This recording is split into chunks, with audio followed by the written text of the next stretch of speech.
На последней сессии собрания, посвященного сотрудничеству Турции с Китаем для производственного прогресса, организованной коммунистической партией Ватан приняли участие китайские дипломаты и турецкие бизнесмены. Примечательны слова главы Совета директоров компании BMC Атхема Санджака, который особо отметил, что является близким товарищем главы турецкой коммунистической партии Doğu Perinçek'а. В свою очередь, глава Совета директоров холдинга Yıldız Murat Ülker сделал следующее заявление. «Мы на стороне Китая. Это собрание является важной инициативой. И для получения хорошей прибыли от нового шелкового пути необходимо модернизировать сухопутную, железнодорожную и воздушную инфраструктуру». Представители общества тюрков Западной Тракии в Липштате посетили информационный центр Восточного Туркестана. Абдуджалил Каракаш проинформировал гостей о ситуации в Восточном Туркестане. «Мы признательны представителям общества тюрков Западной Тракии и призываем все общественные организации объединиться для решения вопроса Восточного Туркестана», заявил глава информационного центра. Министерство обороны США обнародовало письменное заявление, в котором сообщило, что Пентагон отверг предложение Турции создать совместную комиссию по С-400.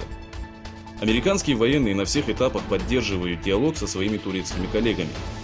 С-400 был разработан для блокировки таких истребителей, как F-35, и представляет для американских военных самолетов большую опасность. Ранее специалисты США посещали Турцию по данному вопросу.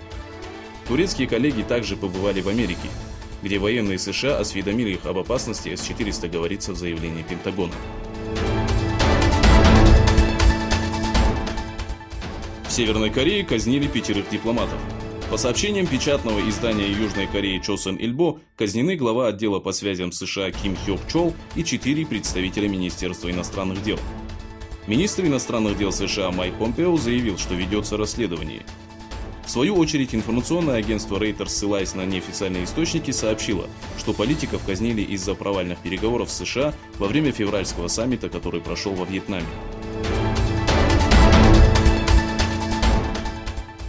Во время вооруженного нападения в пригородном поселке штата Вирджиния погибло 11 и ранено 6 человек. Нападение произошло в здании городского управления Вирджиния-Бич.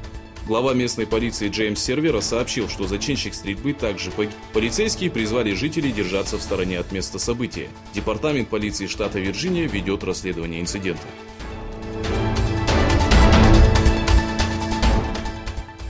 Президент США Дональд Трамп сообщил, что 18 июня официально объявит о своей кандидатуре на пост президента в связи с выборами, которые состоятся в 2020 году. О своем желании баллотироваться во второй раз Трамп написал на своей странице в Твиттере.